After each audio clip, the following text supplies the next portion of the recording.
Hello everyone and welcome to RadioCSIRT English Edition, your daily appointment with cybersecurity news. I'm Mark Frederick Gomez. I hope you're doing well. Today is Saturday, December 13th, 2025, episode 49, live from Valence in France.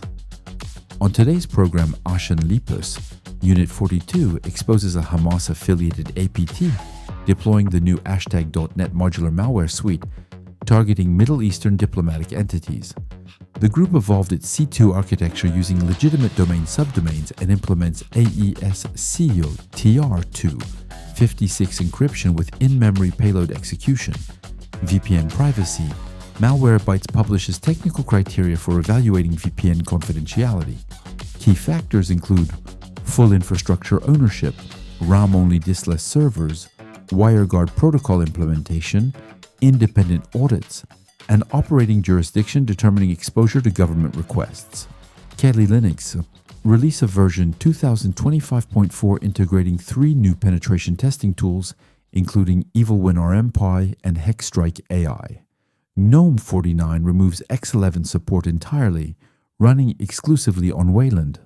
NetHunter adds Wi-Fi Pumpkin 3 preview with phishing templates. CISA addition of CVE 2018-4063 affecting Sierra Wireless Airlink Alios routers. The unrestricted file upload vulnerability enables arbitrary code execution on cellular routers deployed in the vehicle fleets, industrial IoT infrastructure, and M2M networks. CISA agency adds CVE 2018-4063 to the KEV catalog on December 12, 2025, following confirmed active exploitation.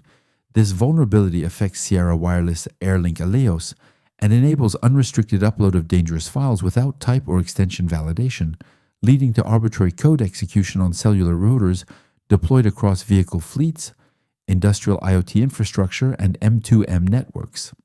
The CVE dates from 2018, but its late KEV inclusion confirms a resurgence of exploitation specifically targeting unpatched legacy equipment.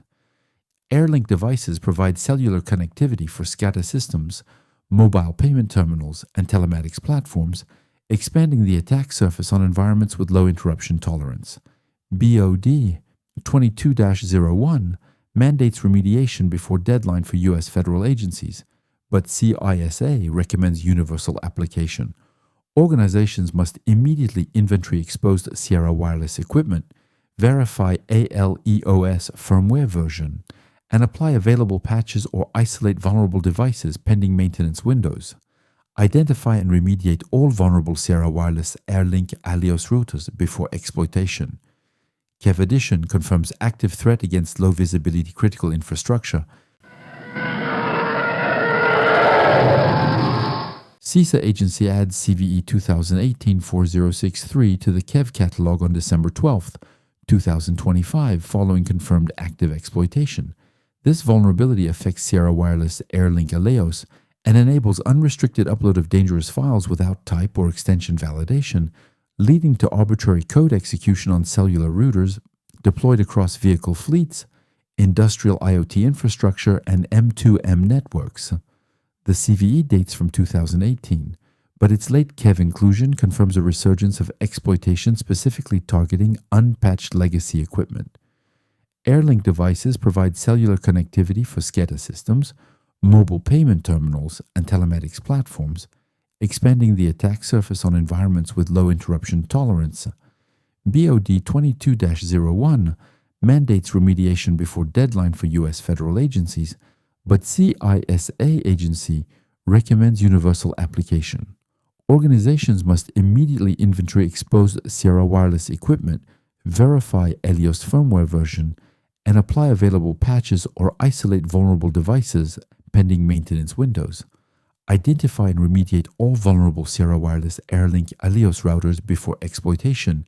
KEV Edition confirms active threat against low visibility critical infrastructure. Kali Linux releases version 2025.4, the final update of the year, integrating 3 new penetration testing tools, major desktop environment improvements, and full Wayland support on GNOME. The 3 new tools include BPF Linker for BPF static compilation, EvilWin RMPY enabling command execution on remote Windows machines via WinRM, and HexStrike AI allowing AI agents to autonomously execute tools through MCP server. GNOME moves to version 49 and definitively removes X11 support, now running exclusively on Wayland with full VM support for VirtualBox, VMware, and QEMU. KDE Plasma upgrades to version 6.5 with improved tiling and enhanced screenshot capabilities.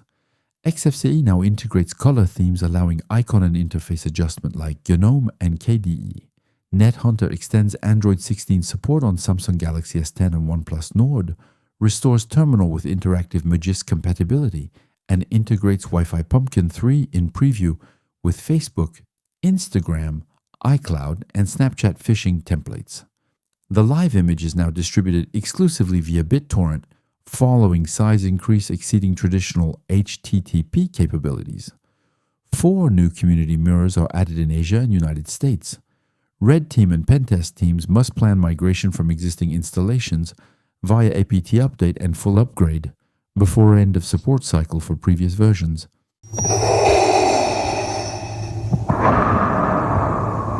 Palo Alto Networks Unit 42 publishes a detailed technical analysis of Ashen Lepus, an advanced Hamas-affiliated threat actor active since 2018. The group deploys a new .NET modular malware suite named Hashtag, targeting governmental and diplomatic entities across the Middle East with confirmed geographic expansion toward Oman and Morocco. The multi-stage infection chain initiates through Arabic language PDF lures on Palestinian geopolitical themes. Victims download RAR archives containing a binary that sideloads the Ashen Loader loader. Ashen Loader retrieves the Ashen Stager which injects in memory the final Ashen Orchestrator payload. The group abandoned its proprietary C2 infrastructure in favor of API and authentication subdomains on legitimate domains like api.healthylifefeed.com or auth.onlinefieldtech.com, which masks malicious traffic. The C2 architecture now integrates geofencing and anti-sandbox verification before payload delivery. Secondary modules are base 64 encoded and hidden in commented HTML tags with AESCT-R 256 encryption. Ashen Lepus uses rclone to exfiltrate targeted diplomatic documents, marking its first use of legitimate transfer tools. The group remained active throughout the Israel-Hamas conflict and continued operations after the October 2025 ceasefire. Governmental and diplomatic entities in the Middle East must immediately block identified C2 domains, monitor suspicious DLL sideloading through legitimate binaries, and detect scheduled tasks named Windows Defender Updater or Windows Services Updater used for persistence. And that's it. This episode ends. I hope it will provide you with clear and useful information. Until then, we don't think, we patch. If you're a new listener, feel free to subscribe to the RadioCSIRT podcast. We are available in both English and French on Apple Podcasts, Amazon Music, YouTube, Deezer, and Spotify. All open source intelligence links used in this episode are available on RadioCSIRT.com. See you tomorrow for a new episode. Take care. Goodbye from France.